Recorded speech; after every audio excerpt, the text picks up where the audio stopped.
అందరికీ నమస్కారం. Welcome to Netis 3 YouTube channel. Netis 3 easy weight loss from kitchen. I'm Devireddy.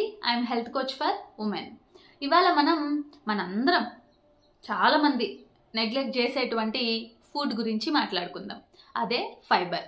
చాలా మందికి కాన్స్టిపేషన్ ఇష్యూస్ ఉంటాయి. తిన్న తక్షణం కడుపు ఉబ్బరంగా అనిపిస్తుంది కదా, స్టమక్ అనేది బ్లోట్ అవుతూ ఉంటుంది. చాలామందికి బౌల్ మూమెంట్స్ కరెక్ట్గా ఉండవు. ఇవన్నీ ఎందుకు అవుతున్నాయి అంటే మీ ఫుడ్లో మీరు సరిపడా ఫైబర్ని తీసుకోనప్పుడు జరుగుతూ ఉంటాయి. జనరల్గా అసలు ఎంత ఫైబర్ అవసరం, అసలు ఏ ఫుడ్స్లో ఉంటాయి, మనం రోజు ఎలాంటి ఫుడ్స్ని ఇంక్లూడ్ చేసుకుంటే మనకి అవసరమైనటువంటి ఫైబర్ అందుతుంది బాడీకి, అసలు వాట్ ఈస్ దిస్ ఫైబర్, అవే మాట్లాడుకుందాం మనం ఈ వీడియోలో. అసలు ఫైబర్ అంటే ఏంటి? It is a type of carbohydrate. చాలా మందికి తెలియదు కదా. Yes, it is a type of carbohydrate. ఫైబర్లో రెండు రకాలు, ఒకటి సాల్యుబుల్ ఫైబర్, ఒకటి ఇన్సాల్యుబుల్ ఫైబర్. సాల్యుబుల్ ఫైబర్ అంటే వాటర్లో డిజాల్వ్ అవుతుంది, ఎగ్జాంపుల్ యాపిల్స్, చియా సీడ్స్ లాంటివి. ఇన్సాల్యుబుల్ ఫైబర్ ఏంటంటే మన స్టూల్కి బల్కప్ చేస్తుంది, అంటే మనం మార్నింగ్ ఏదైతే బౌల్ మూమెంట్స్ క్లియర్ చేసుకుంటామో వాటికి హెల్ప్ చేస్తుంది అనమాట, బౌల్ మూమెంట్ హ్యాపీగా క్లియర్ అవడానికి. దీనికి ఎగ్జాంపుల్స్ ఏంటంటే వీట్ కానీ ఓట్స్ కానీ అలాంటివి అనమాట. ఫైబర్ తినడం వలన మనకి ఎన్ని ఉపయోగాలు ఉన్నాయో మీకు తెలుసా? ఫస్ట్ థింగ్ ఈజ్ మన డైజెషన్ బాగుంటుంది. ఎస్, చాలామంది చూడండి తిన్నాక అరగక చాలా ఇబ్బంది పడుతూ ఉంటారు. చాలామంది కడుపు ఉబ్బరంగా ఉంటుంది అని ఫీల్ అవుతూ ఉంటారు. చాలామందికి కాన్స్టిపేషన్ ఇష్యూస్ కూడా ఉంటాయి. అందరూ కూడా ఒక్కసారి మీ ఫైబర్ ఇంటేక్ని చెక్ చేసుకోవాలి. సో ఫైబర్ అనేది బాగా యాడ్ అయినప్పుడు మన డైజెషన్ ప్రాసెస్ కూడా చాలా బాగా హెల్ప్ అవుతుంది. రెండోది వెయిట్ లాస్కి చాలా బాగా హెల్ప్ అవుతుంది. ఎందుకంటే ఫైబర్లో ఉండేటువంటి ఒక ముఖ్య లక్షణం ఏంటంటే ఫైబర్ మనము మంచిగా తీసుకుంటే మనకి తర్వాత ఆకలి అనేది ఎక్కువ వేయదనమాట. రెండోది ఏంటంటే ఫైబర్ కరెక్ట్గా ఉంటే మన బ్లడ్ షుగర్స్ కూడా ఎక్కువ స్పైక్ అవ్వకుండా స్టేబుల్గా ఉండటానికి ఎక్కువ ఛాన్స్ అయితే ఉంటుంది. మూడోది మన కొలెస్ట్రాల్ లెవెల్స్ని కూడా చాలా వాటికి కంట్రోల్లో ఉంచుతుంది ఈ ఫైబర్. చాలామంది కొలెస్ట్రాల్ ఇష్యూ ఉన్న వాళ్ళు ఏం తినాలి, ఎలా తినాలని ఆలోచిస్తూ ఉంటారు. సో అలాంటి వాళ్ళందరికీ కూడా ఈ ఫైబర్ ఒక మంచి ఆప్షన్. మీరు సరిపడా ఫైబర్ తింటే మీ కొలెస్ట్రాల్ లెవెల్స్ కూడా చిన్నగా తగ్గుతూ వస్తాయన్నమాట. ఫైనల్లీ ఫైబర్ కరెక్ట్గా తీసుకోవడం వలన మన పొట్టలో ఉండేటువంటి మంచి బ్యాక్టీరియా ఉత్పత్తి బాగుంటుందన్నమాట. ఎస్, వాటిల సంతతి పెంచుకుంటూ ఉంటాయి. తద్వారా మనకి గట్ హెల్త్ అనేది బాగుంటుంది. ఆ లోపల ఉండేటువంటి బ్యాక్టీరియా అంటే మంచి బ్యాక్టీరియా ఎప్పుడైతే ఎక్కువగా మన పొట్టలో ఉంటాయో మనం తీసుకునే ప్రతి ఫుడ్ కూడా మంచిగా డైజెస్ట్ అయ్యి మనకి న్యూట్రియంట్ బ్రేక్ డౌన్ అనేది కరెక్ట్గా అవుతుందన్నమాట. సో ఇవన్నీ జరగాలి అంటే మనం ఫైబర్ని మంచిగా తీసుకోవాలి. ఎవరికి ఎంత ఫైబర్ కావాలి, అసలు ఒక రోజులో మనం ఎంత ఫైబర్ తినాలి? ఆడవారికేమో 25 గ్రాముల ఫైబర్ అవసరం, అరే మగవారికేమో 30 గ్రాముల ఫైబర్ అవసరం. అయితే చాలా మంది దీంట్లో సగం కూడా మనం తినమన్నమాట. ఇప్పుడు మనం చూద్దాం అసలు ఎలాంటి ఫుడ్స్లో ఫైబర్ ఎక్కువ ఉంటుంది, మనం రోజు ఎలాంటి ఫుడ్స్ని మనం మన ఫుడ్ రొటీన్లో యాడ్ చేసుకోవాలో చూసేద్దాం. జనరల్గా ఫ్రూట్స్, వెజిటేబుల్స్, లెంటిల్స్, పల్సెస్ వీటిలన్నిట్లో కూడా ఫైబర్ ఉంటుంది. ఫర్ ఎగ్జాంపుల్ యాపిల్స్, బెర్రీస్, అలాగే జామకాయ, గువా వీటిలో ఫైబర్ బాగుంటుంది. వెజిటేబుల్స్లో వచ్చేటప్పటికి క్యారెట్స్, కాలీఫ్లవర్, అన్ని ఆకుకూరలు వీటిలన్నిట్లో కూడా ఫైబర్ ఉంటుంది.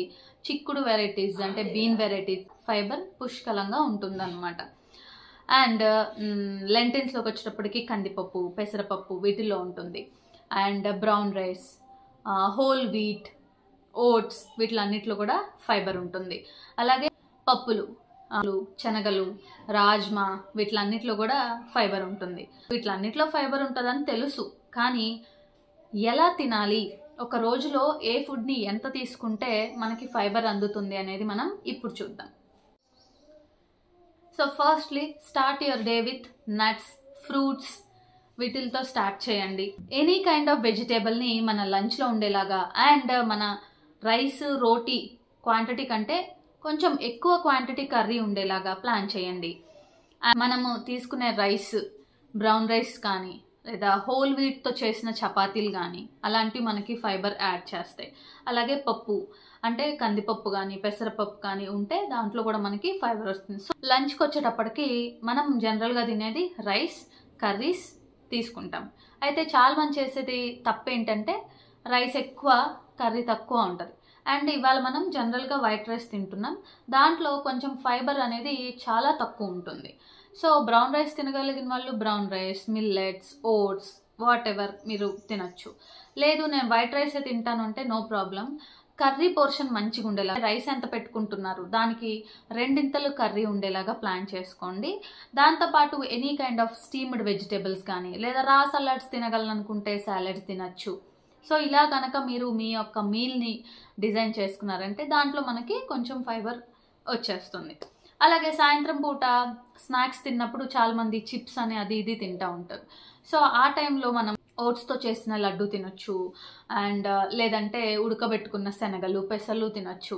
అలాంటివి తిన్నప్పుడు ఏంటంటే అగైన్ మనకి ఫైబర్ అనేది వెళ్ళిపోతుంది. అలాగే డిన్నర్లో కూడా పెసరట్లు, జొన్న రొట్టెలు, రాగి రొట్టెలు ఇలాంటివి, లేదా ఉప్మా లాంటివి చేసుకున్నప్పుడు గోధుమ ఉప్మా కానీ ఇలాంటివి, లేదా నార్మల్ ఉప్మా చేసుకున్నా కూడా ఎక్కువ వెజిటేబుల్స్ వేసుకొని చేసుకోవడం, దాంట్లో కూడా మళ్ళీ కొంచెం పెసర్లు కానీ శనగలు కానీ యాడ్ చేసుకోవడం, అలా చేసుకున్నప్పుడు ఏంటంటే మనకి ఫైబర్ అనేది బాగా యాడ్ అవుతుంది. సో ఒక్కటే గుర్తుపెట్టుకోవాలి ఏంటి అంటే మనకి ఎప్పుడు వెజిటేబుల్స్ నుంచే ఫైబర్ రాదు, నట్స్ తినటం వలన, శనగలు పెసర్లు లాంటివి తినటం వలన ఫైబర్ అనేది యాడ్ అవుతుంది. కాబట్టి దీన్ని దృష్టిలో పెట్టుకొని ఏదో ఒక పూట ఇలాంటి ఫుడ్ కూడా యాడ్ అయ్యేలాగా చూసుకున్నప్పుడు మీకు ఫైబర్ అనేది యాడ్ అవుతుంది. కానీ కూరగాయలు అనేది మనకి చాలా ఇంపార్టెంట్. ఫ్రూట్స్ ఒకసారి కానీ 2 సార్లు కానీ తినండి. వెజిటేబుల్స్ అయితే 3 పూట్ల ఉండేలాగా ప్లాన్ చేసుకోండి. సో దట్ మీ ఫైబర్ అనేది బాగుంటుంది. ఓకే, సో ఇలా తీసుకుంటే కనుక మనకి కాన్స్టిపేషన్ ఇష్యూస్ ఉండవు, మన పొట్టలో మంచి బ్యాక్టీరియా బిల్డ్ అవుతుంది. ప్లాన్ చేసుకోండి. ఏం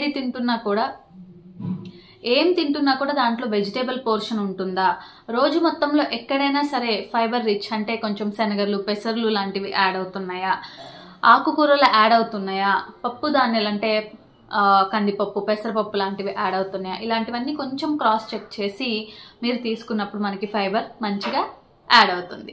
వీడియో కనుక మీకు నచ్చినట్లయితే లైక్ చేయండి. అలాగే మీ ఫ్రెండ్స్ అండ్ ఫ్యామిలీకి కూడా షేర్ చేయండి. బికాస్ ఈ ఫైబర్ ఇన్ఫర్మేషన్ అందరికీ అందాలి కాబట్టి. 83 యూట్యూబ్ ఛానల్ని సబ్స్క్రైబ్ కూడా చేసుకోండి. మీరు రోజువారీ ఎలాంటి ఫైబర్ రిచ్ ఫుడ్స్ తింటున్నారో కామెంట్ చేయండి.